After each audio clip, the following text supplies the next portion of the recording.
Hey, back with another Iron Man review. Today I'm gonna do the Art of Iron Man book, and then after that I'm gonna do the Art of Iron Man 2 book. Got him a couple of days ago. Really chuffed. Right, this side. Right, let's start with the Art of Iron Man. It's a very nice book. This is a trade paperback version.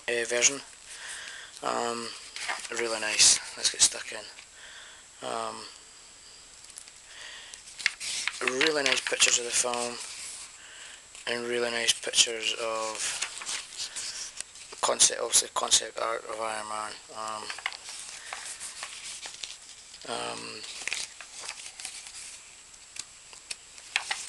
Just really nice book. All in all, there's 9 chapters. You have the foreword by Jon Favreau, which is pretty nice. Just talking about the film process and behind the scenes, tales of suspense. This is the building, just the backstory of Iron Man and where he's come from in the Marvel universe.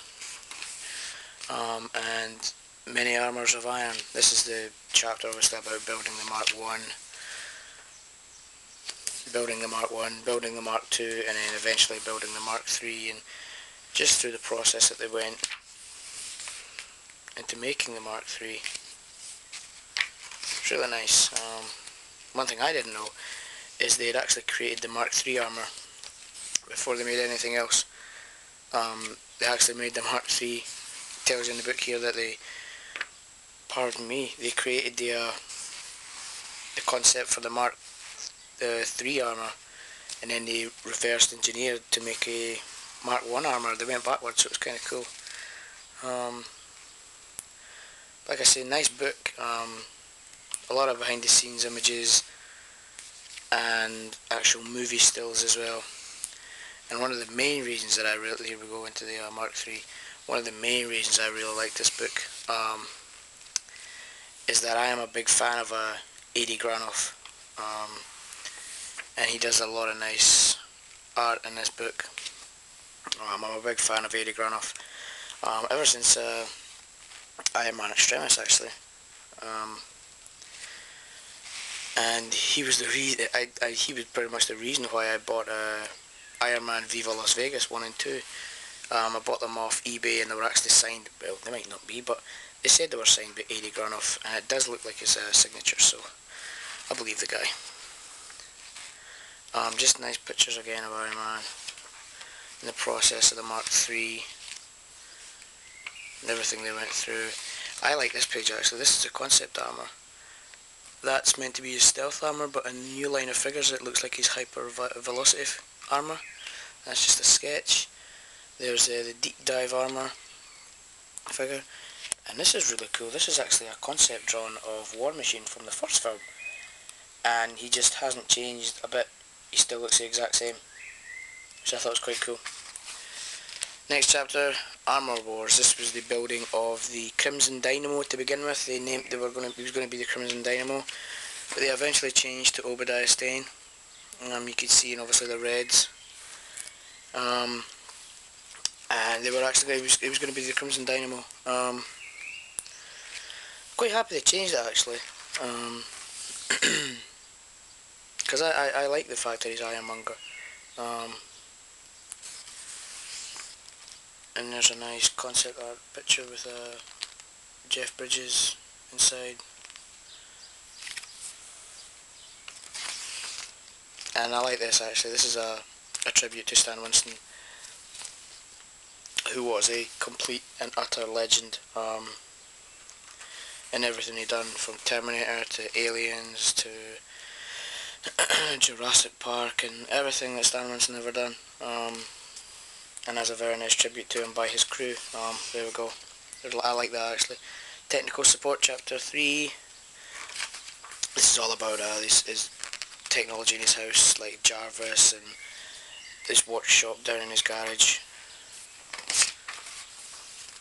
And obviously his keyboards and everything he uses.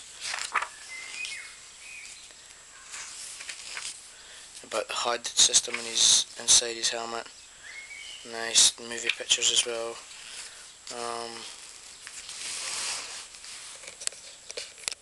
It's really nice actually.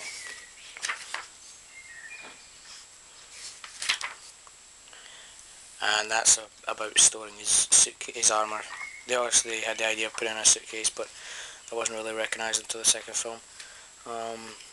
Just about changing the implant in his heart. Really nice though. I've never been a big fan of these kind of books. Excuse me. I've never really been a big fan of these kind of books. I've always kind of steered clear away from books like this. Just because I've never really liked them. And I'm a big Spider-Man fan. I never even went back and I never even bought any of the Spider-Man books like this. And basically because I think one of the things that intrigued me about the Iron Man film is how they created his armours and things like that, and I was always kind of curious about how they kind of looked in concept and things like that, and I have to admit I really do like these books. This chapter is obviously about the exterior, the sets and exterior. There's the cave. We had the Apogee Award arena from the first film.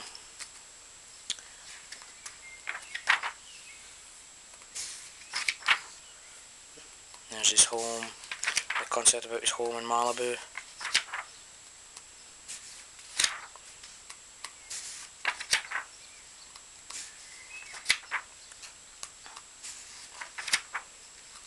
And don't worry, I'm not going to show you an Iron Man tattoo at the end of this because I've not got one. What I'm thinking about, here's a concept in his garage. Floor plans, Stark Industries compound, the arc reactor, fight in Golmira, the final battle against Ironmonger concept and actual movie images put together. Forged and Iron, this is like a storyboard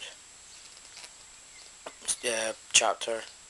There's like the convoy ambush and weapons test. And the storyboards are really well done. It's quite good how they've actually stayed with the storyboards throughout the film. There's his escape through the cave. First test. Gauntlet and boot test. First flight concept.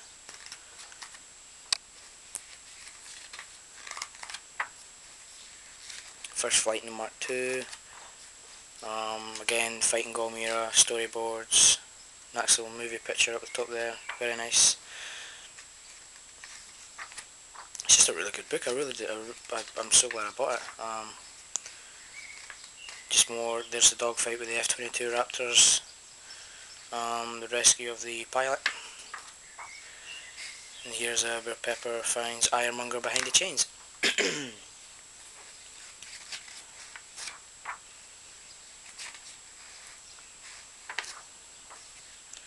I like that picture actually. Don't know why, I just really like that. Again, final battle, and there's a nice picture by Eddie Granoff. I love Eddie Granoff's work actually. He's pretty much the only reason why I bought the I Am Iron Man comic book series, because he was doing the covers.